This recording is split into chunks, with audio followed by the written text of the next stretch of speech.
Welcome back to Space Engineers, and I've been doing a little bit of digging out there. Let's just show you in a second, but I've got up to 14 uranium now, which, let's just have a look at what the power of the station says.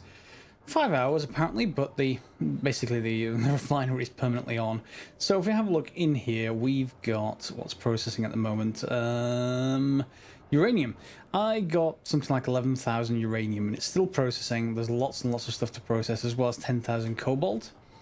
I did connect the top of the reactor back to the rest of the system, so the reactor is pulling in all the uranium as it pops up, which is in turn making sure that everything is kept nice and running. Well, at least the nuclear reactor is running for everything else. So I went out with Doug, and I've still not fixed his poor lopsided wheels, but he's remarkably agile. Let's have a look in here. Just for a second, we can just go into remote access and take control of Doug. I can press 4 to turn off Doug's handbrakes, and I need to make sure I don't go into that hole right there. Yep, there we go. So if I just zoom out a little bit and turn, you'll see I'm turning on the spots because of the gyros. I'm literally dragging the wheels around with the gyros, and yeah, if I accelerate forwards, you see there's a bit of a judder left and right. I'm not quite sure what causes that. If anyone wants to comment in the comments, please do let me know. But that's not the main deal with Doug. Doug happens to be so good that we can just turn with the gyroscope, and we're just going to power slide sideways and continue to power slide all the way around without even turning the wheels. Oh, and the incoming, yeah, lots of meteors. So while I was out here, I'm like, oh no, no. Yeah, that's fine. That's the only problem with being on a lake where there has been lots of meteor activity. Getting home is a bit of a tougher time. Anyway, we've got a bunch of GPS markers. You can see silicon and magnesium over there, cobalt, nickel, more silicon and magnesium, iron, and there's a couple of uranium spots, and those uranium spots are where we went and got all that uranium that's now in the system. And I've even turned the gyros down, by the way. This is about half the normal power, so that solves a few issues. Let's get up here, excuse me, and handbrake on, get out, and we're pretty much set. So very successful. At least going to find ores. The only downside is that the ore detector on this thing is not terribly long range, so I have to kind of drive over an ore before it'll actually spot it. But we've got quite a few different ore spots, so I can't complain too much. However, Brian, yeah, perfectly fine at digging holes in the floor, particularly using the right-click mode to make a hole in the lake surface or in the surface of. Let's go and have a look at this spot anyway. Let's head over here.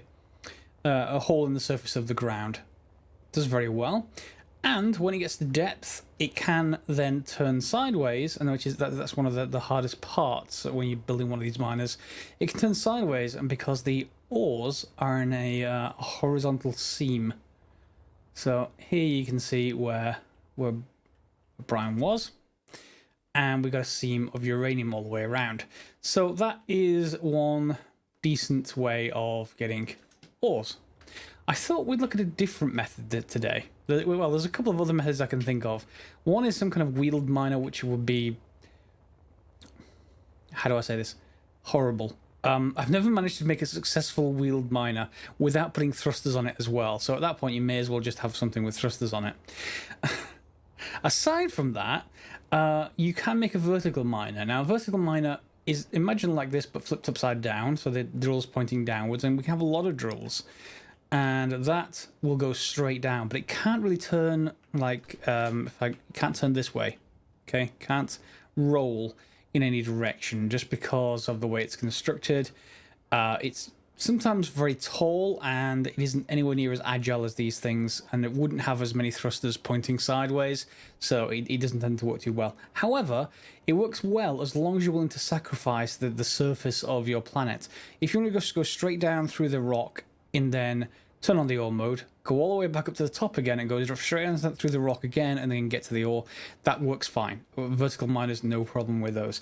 What I thought we'd do is have something or try something that would try and do, well, a little bit more, how should we say it, not intelligent, but something like a static structure that would actually mine for us. We could set it up once, set it going, and just walk away, and it will just go and mine that ore patch for us. That might be a good thing to try. And have I already dug a hole around here down through the surface of the lake? It'd be nice if I had, but I don't. I thought I had, you know. I thought I'd done it with Brian at the end of one of the episodes. But if not, we can always dig a new hole, I suppose. So we know there's iron down there because we've already got the underside of our base is already kind of around here anyway. So we've already got to the iron layer.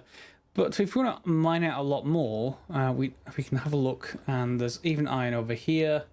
Is there any more this way? Let me just switch to my drill for a second. Yep, there's even iron here as well. So we can go quite far from our base and dig down. So if I just set down here for a second. And can we do this without... yeah, I suppose we can do it without a ship, but yeah, you'll see what I mean in a second. Let me instead just mark this. GPS, let's say test. Oh, whoops. New from current position. Test site 1. Yeah, so we're going to try and dig this out first. So I'm just going to go and get Brian and dig a hole right there. Just right-click mode, straight down. I'm not going to do that on camera. We've got more interesting stuff to build this episode. And here we go, one test hole dug by Brian, who's having a rest and a recharge.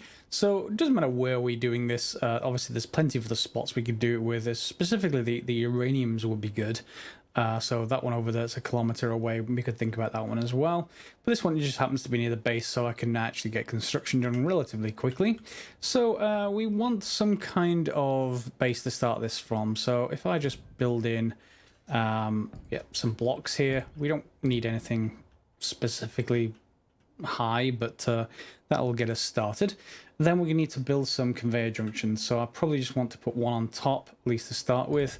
And maybe a cargo can on top of that, but we'll see in a second. Let's just look for a sorter. And a conveyor sorter, yeah, we want the large one. Let's just grab you. And we're going to use a sorter, assuming this actually will connect. We need to rotate that. Because we want to eject the ices, probably. Maybe not the ices, but yeah, probably should in this case. We've got plenty of ice.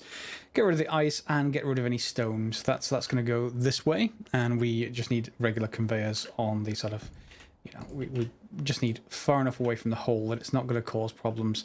It doesn't need to be terribly far, just something like that. That will do. And then on this side, this is where we've got to decide what we want. We can. That's around about central, isn't it? Build in a well, let's just get that going. Build in a dog leg, and then we can build a pillar drill of some kind. Now, where we build this down to is sort of up to you. We may need to excavate a little bit down there to be able to get this to fit, but let's give it a go anyway. So let's head down there. I'm not going to complete these. I'm just going to build it roughly in construction before we start doing stuff like that. So we build this down. And we want it down to, you know, the layer of where the rock is, well, where the ore is that we want, essentially. Remember, we're also going to go, well, I say remember, but you don't quite know that yet. We're going to be going sideways from this into the rock. So we're then going to want another way of joining this onto everything else. So conveyor junction again is probably fine. Conveyor. There we go. The conveyor, not sorter. We want a junction again. And can you connect? Yeah. Well, we are going to have to dig it obviously out from this. That's fine. And in fact, I think that's one too low. So if we just take that back out and we put that conveyor back in there, that looks more reasonable. Below that, we're going to have a essentially a piston with a rotor on it. So I think we're even going to need to go up a little bit further to start with, and then build further down. So let's just put you there, and let's see how well this does. So now we need a piston. And where do we want to put it? Let's just put it on that for a second. And a rotor. We want an advanced rotor. Why can't I put it on 0? I should always be able to put something there, ideally. And let's put a cargo can up the top. Let's put it, say, here for now. Why won't you let me add you? You should let me attach. You're not going to let me attach? Nope. Fine. I will do that later then. Let's get this rotor in place. So we want the piston first. Did I overwrite the piston? No, I didn't. There it is. So the piston's going to go this way. How big is that? That's not too bad. But I think we're going to need to go up one more. Yeah. Okay. Alright, so junction, which of course I've just taken off because, yeah, of course I have. Scrap the junction. There we go. 9, junction, piston, and then we want our rotor.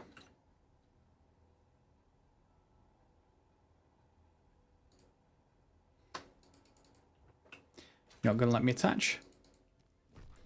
Okay, maybe I need to excavate this a little bit more or complete this before I can attach something to the head of it.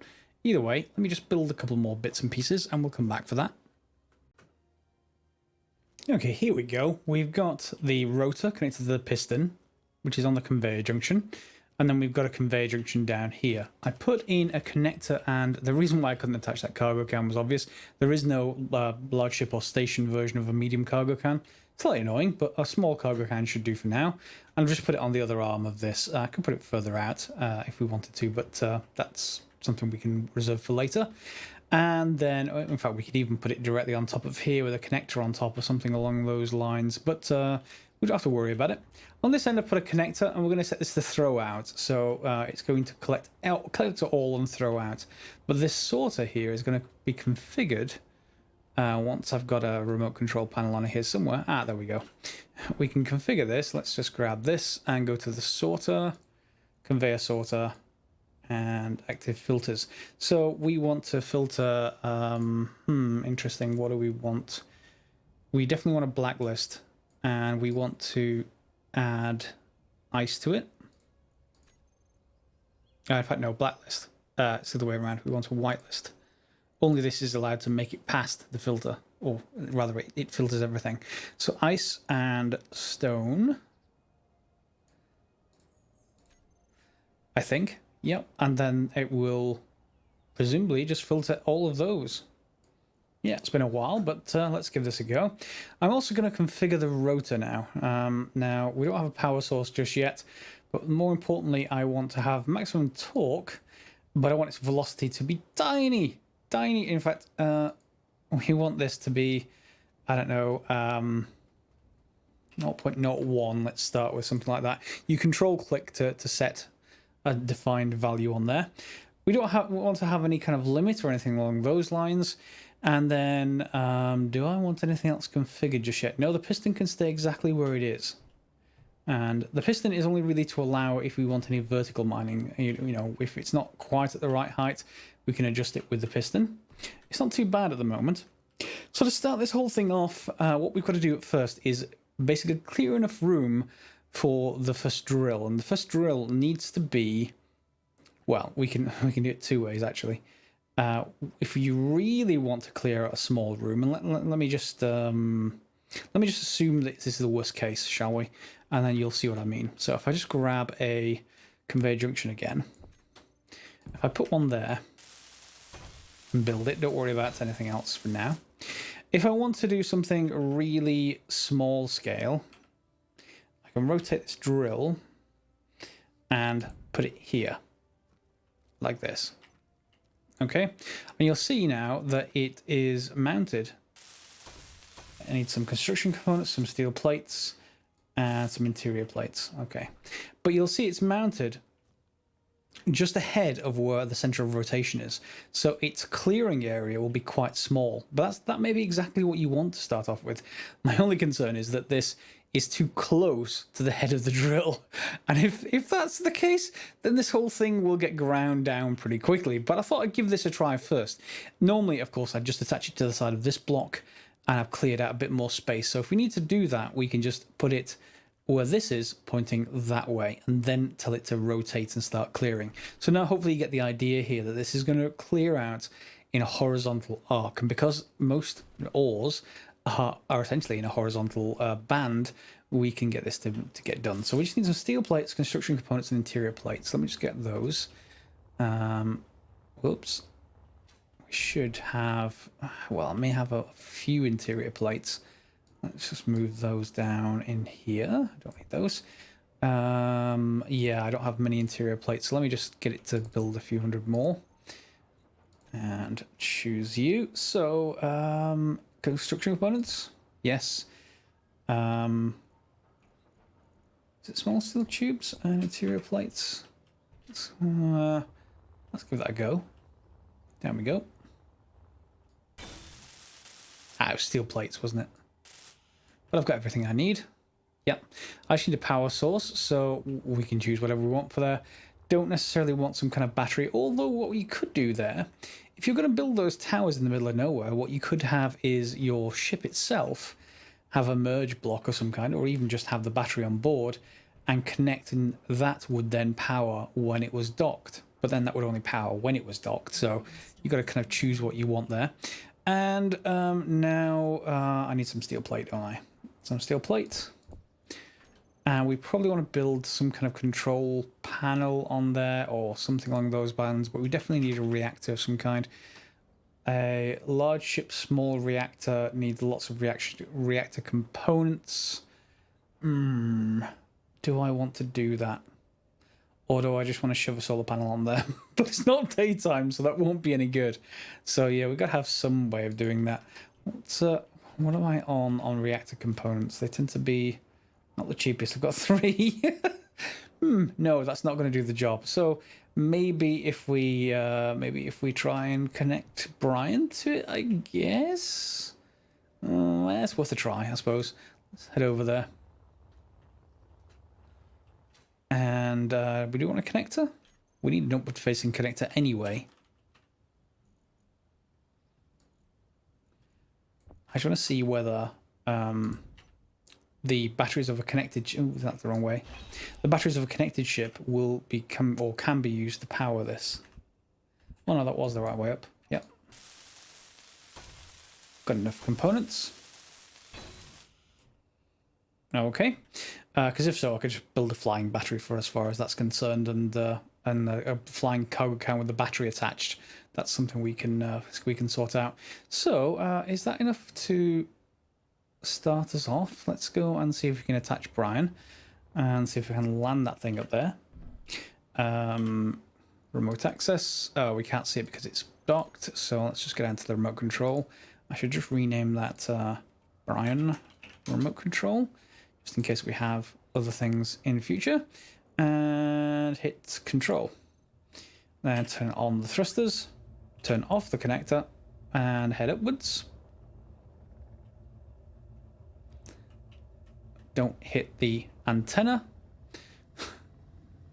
And then you'll see all of this is not, well, because it's not powered at all, I don't know whether this will even lock.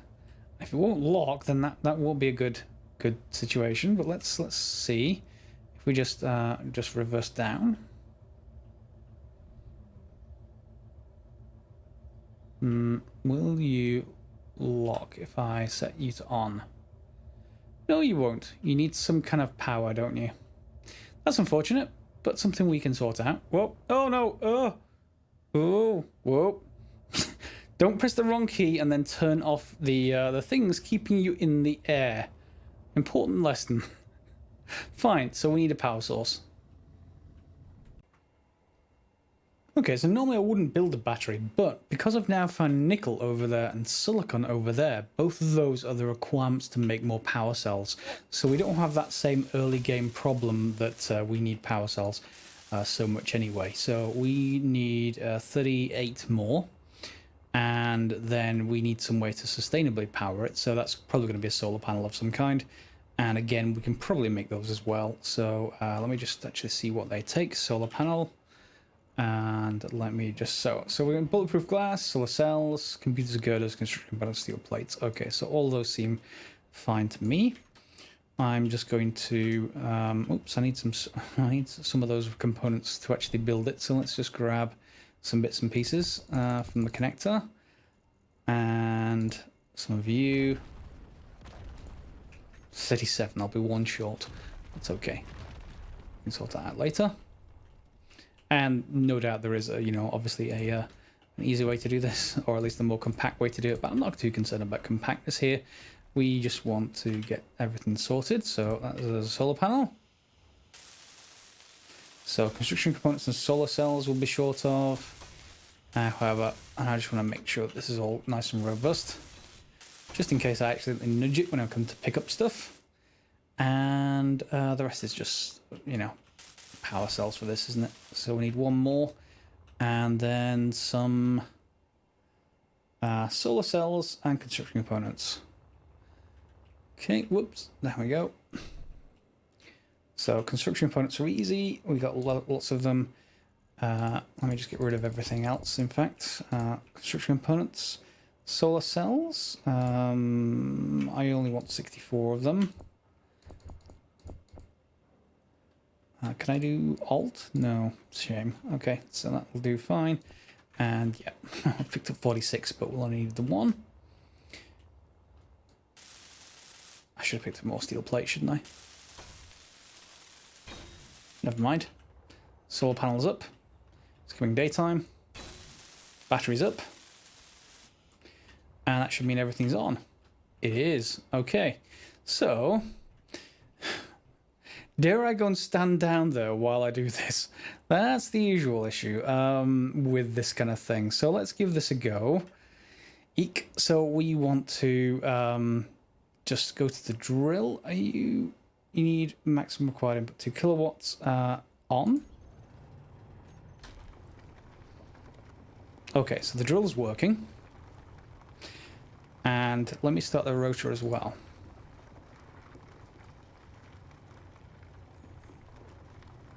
Is it already rotating?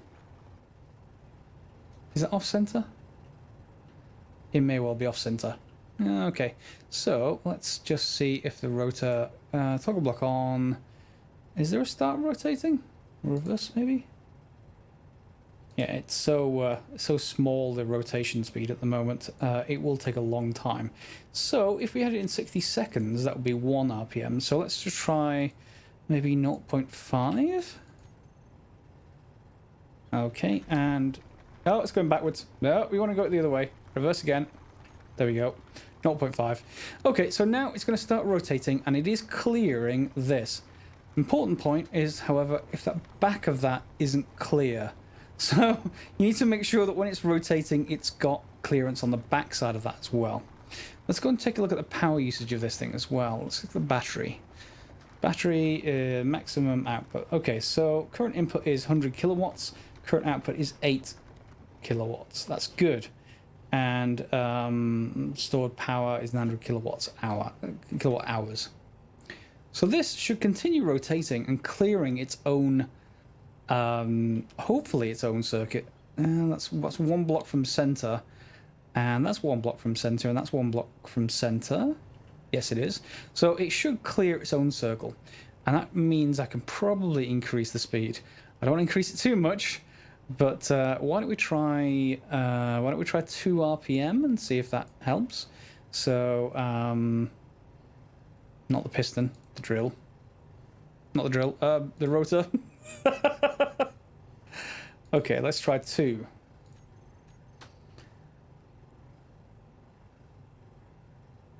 Are you even running?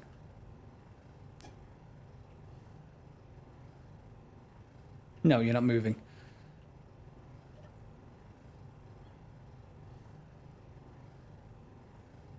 Rotor. Rotor, why aren't you running?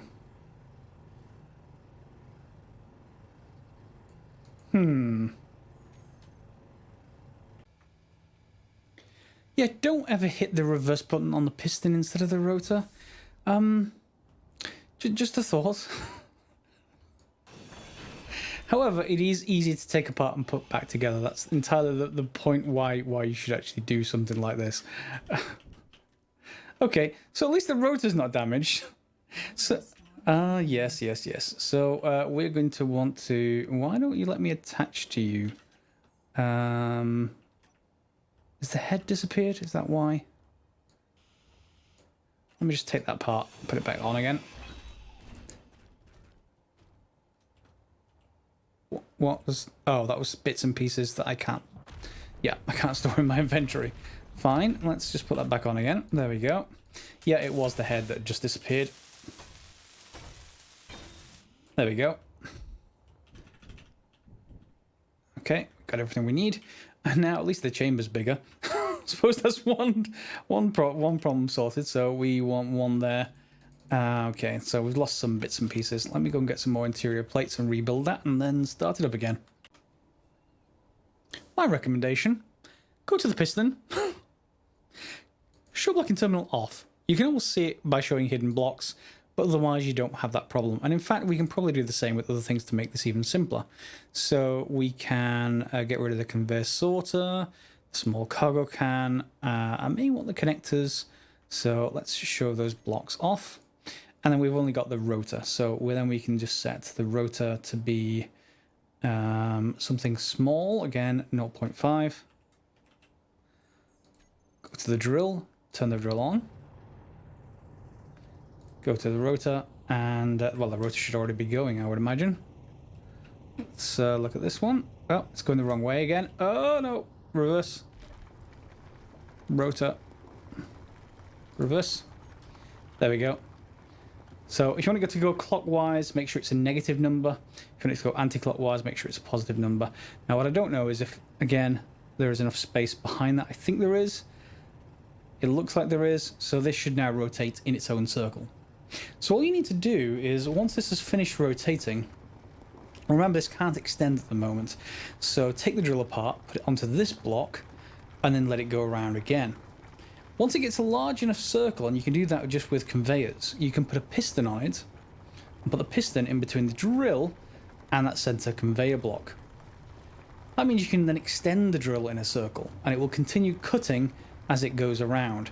Now, what you may be able to do is set that piston speed to be really small, and the rotation speed, you know, correctly configured so it, in one rotation, it extends, you know, maybe half block or one block, enough for the drill to actually take care of, and us not to have to worry about the rest. So now we're pretty much stood on an auto mining platform, which is kind of cool. It's running. It wasn't very expensive to put together.